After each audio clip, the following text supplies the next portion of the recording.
No final do século XVIII, as contradições do sistema colonial estavam tensionadas ao máximo no Brasil colônia. Protonacionalismos brotavam na população brasileira que ansiava por autonomia política e econômica. Foi nesse contexto que tentativas de revoluções de teor republicano surgiram na América Portuguesa. Uma delas foi a Conjuração Baiana de 1798, cerca de uma década após a Inconfidência Mineira. Olá a todos, eu sou o professor Caliel Alves, sejam muito bem-vindos a mais um vídeo do canal. Gostaria de agradecer a participação de vocês, a presença. E hoje nós vamos falar sobre a Conjuração Baiana, que é um dos temas mais ricos da história do Brasil. No século XVIII, o Brasil mantinha o seu status de colônia extrativista. Porém, as tensões da classe dominante da colônia e a corte portuguesa geraram crítica à administração monárquica, considerada ineficaz em muitos aspectos. A economia se resumia à exploração de mão de obra escrava e à monocultura de fumo, mandioca, algodão e cana-de-açúcar, além também da mineração de ouro e diamante, tanto na Chapada Diamantina como também lá em Minas Gerais. A maior parte da população era composta de homens e mulheres negras vindos da África ou nascidos no Brasil. Junto a esses estavam os vários mestiços nascidos de casamentos entre europeus, negros e povos nativos. A população tinha diferentes condições jurídicas, ou você era escravo, liberto ou livre, o que deixava as relações sociais mais complexas. A cidade de Salvador, sede do governo geral de 1549 até 1763, no século XVIII, era totalmente dependente da mão de obra escrava. Os brancos pobres, que não conseguiam espaço no governo, eram incorporados às milícias, dividindo espaço com os libertos, que sem emprego eram obrigados também a servir às milícias. O recrutamento compulsório era visto como uma prisão e causava deserções e quarteladas. Por diversos fatores, Salvador se tornou uma cidade ameaçada pelas ideias liberais e do republicanismo. Os fatores externos encontravam ecos na independência americana de 1786, na Revolução Francesa de 1789 e na Revolução Haitiana de 1791. O Estado colonial não gerava novos empregos. O alistamento militar gerava resistências, as deserções, banditismo e as desigualdades sociais ficaram insustentáveis. O historiador soteropolitano Biratã Castro de Araújo qualificou Salvador como uma cidade-prisão, não só para os escravos, mas para a maioria da população residente na cidade. O mercantilismo era uma política econômica ineficiente para atender às novas demandas dos brasileiros. O historiador declara que essa revolta foi canalizada por homens letrados. A Conjuração Baiana foi o estopim de uma série de revoltas que atravessariam o século XIX. Abro aspas.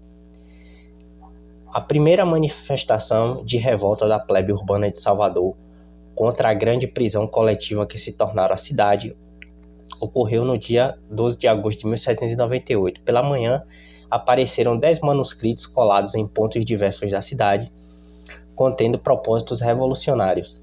10 deles foram retirados e encaminhados às autoridades, que iniciaram o processo repressivo com a prisão de suspeitos e a abertura de uma devassa. Fecho aspas. Um 11º boletim foi afixado na porta da residência do farmacêutico Manuel Joaquim da Silva. Ele entregou o boletim ao capitão de milícia Antônio José de Matos Lucena, Ferreira e Lucena, que por sua vez o levou ao seu pai, Coronel Ferreira e Lucena. O documento foi queimado porque eles ficaram muito assombrados com as ideias revolucionárias contidas no boletim. O boletim tratava inclusive de temas sensíveis como a abolição da escravidão. No mesmo dia, o governador da Bahia, Dom Fernando José de Portugal e Castro, ordenou um processo de investigação dos papéis sediciosos.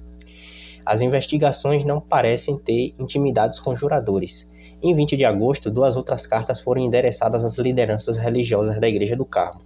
A segunda foi endereçada ao governador da Bahia, mas nenhum deles entrou no processo de investigação. Então veja bem, é provável que muitas autoridades dentro ali do governo da Bahia, estavam envolvidas, bem como alguns religiosos, mas eles não foram implicados dentro do processo de investigação. De acordo com os documentos apreendidos na devassa, os conjuradores possuíam centenas de partidários da República Baiense. Baiense na época, gente, era o adjetivo pátrio de quem nascia na Bahia. Dentre eles, militares, sacerdotes, católicos, profissionais liberais e até mesmo escravos. Porém, dos 4 executados, 2 militares, os soldados Luiz Gonzaga das Virgens e Vegas e Lucas Dantas do Amorim Torres, e 2 alfaiates, João de Deus do Nascimento e Manuel Faustino dos Santos Liras. Todos eles homens pobres e pardos. 2 deles das milícias, né? Que, como a gente já viu, dentro das milícias havia uma grande satisfação desses homens de cor, desses homens pobres, porque eles não podiam ascender socialmente, mesmo dentro da carreira militar. E 2 profissionais liberais, que são alfaiates, né? Que demonstra também uma ânsia de participação política dessas classes liberais dentro da colônia. Desses homens, o que ganhou maior destaque perante os investigadores foi o soldado Luiz Gonzaga das Virgens e Vegas. Na época da prisão, ele possuía por volta dos 32 anos. Ele se alistou voluntariamente aos 20 anos, no ano de 1781. Foi um quanto mais desertor. Ele fez isso por 3 vezes. Nessas deserções, ele viajou pelo Nordeste e conheceu muitas pessoas, dentre elas o suposto letrado português João da Silva Norbona, que era cirurgião prático, né, de acordo com informações de Luiz Gonzaga, e ele atribuiu a esse Norbona o conhecimento de autores iluministas liberais. Foi pela primeira vez que ele entrou em contato com essas ideias revolucionárias. Luiz Gonzaga odiava servir na milícia, quem não, né? Buscou uma herança do avô materno, o português Manuel Gomes Veiga, mas não obteve sucesso. Um homem pardo insatisfeito com sua condição de militar e buscando distinção social. As ideias republicanas eram muito sedutoras para Luiz Gonzaga, né? Foi atribuída a ele a escrita dos boletins. Lucas Danta disse às autoridades que foi Luiz Gonzaga que o convidou para uma revolução e que havia soldados de seu batalhão dispostos a defender a causa.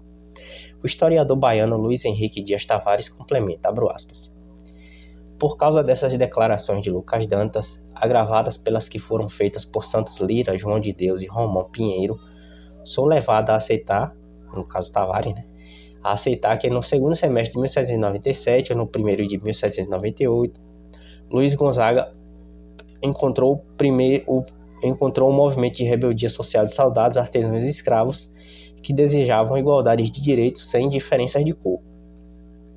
E esse, por sua vez, bordejou próximo do movimento político e anticolonial de militares, intelectuais, donos de engenho, plantadores de cana e de fumo, e comerciantes desejosos de liberdade de comércio, que vinha se desdobrando na capitania da Bahia desde algum tempo, a partir de 1794, talvez, sob a influência da implantação da República na França, das contradições internas da viradeira em Portugal e das circunstâncias da guerra na Europa. A propósito da atuação e posição que nele teria o soldado Luiz Gonzaga, chama a atenção para o que ocorre logo após a notícia de sua prisão. Fecho aspas.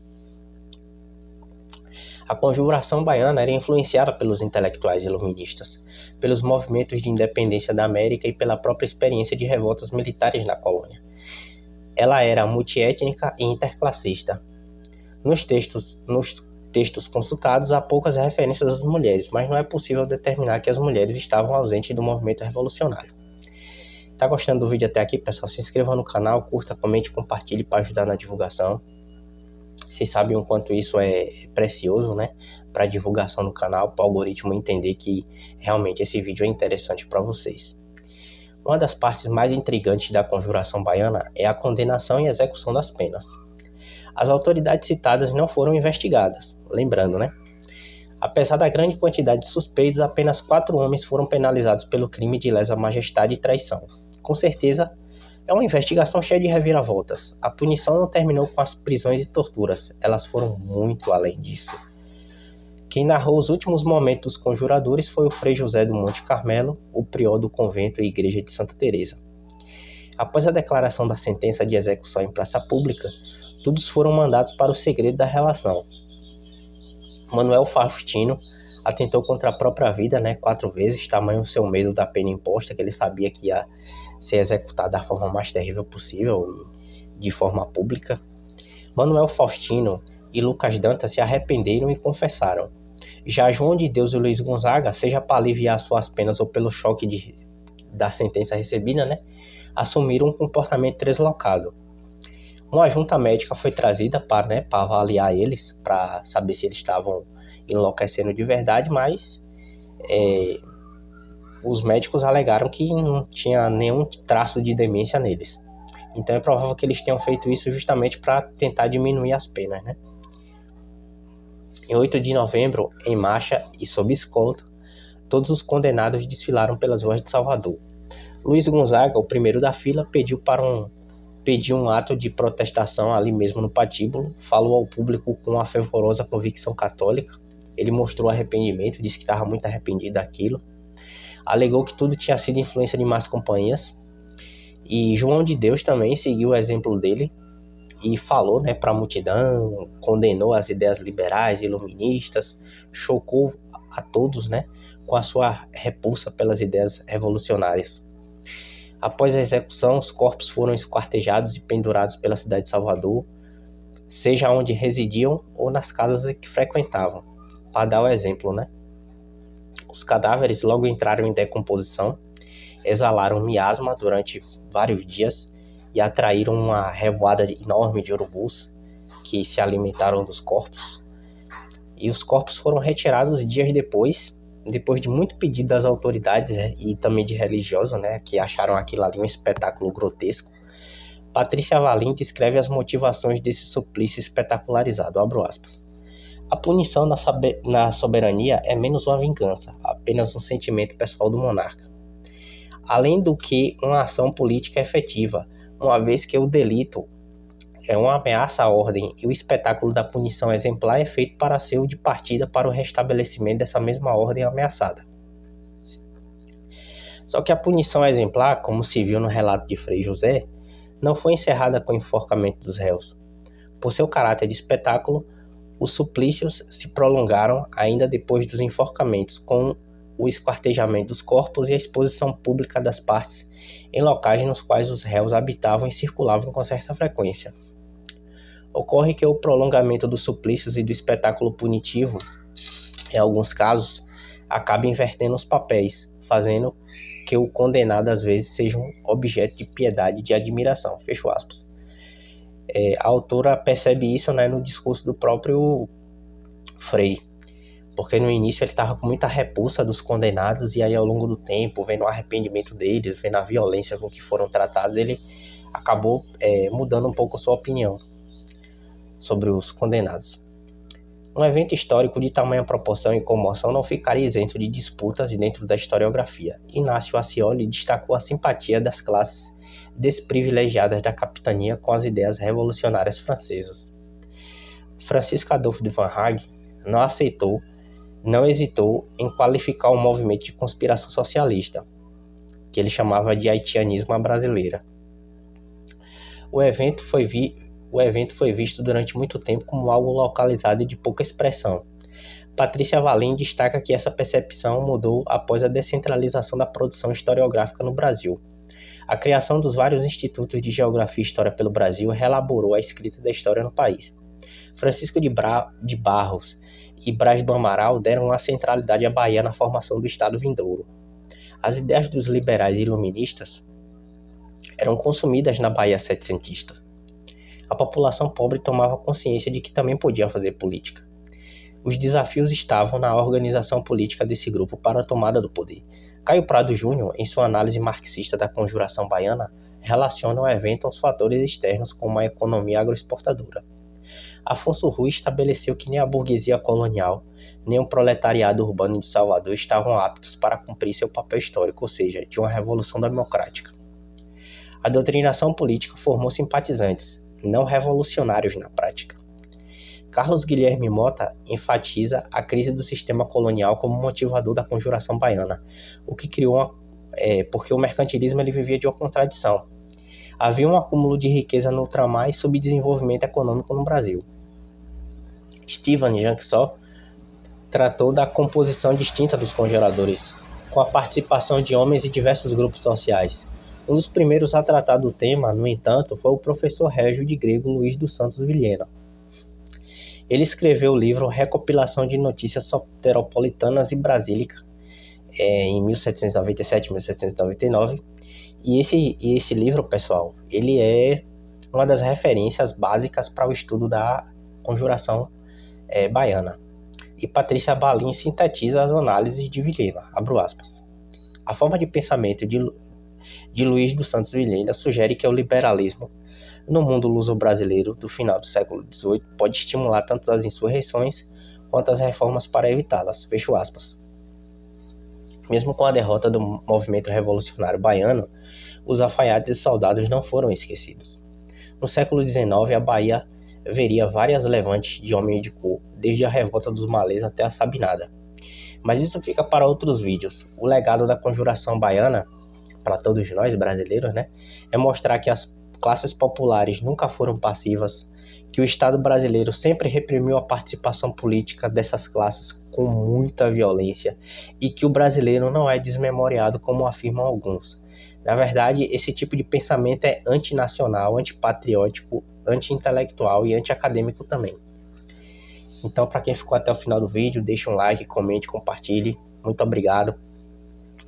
Eu recomendo também para que vocês ouçam as músicas do Olodum, Revolta dos Búzios e também Conjuração Baiana de Tonho Matéria. E até o próximo vídeo, pessoal.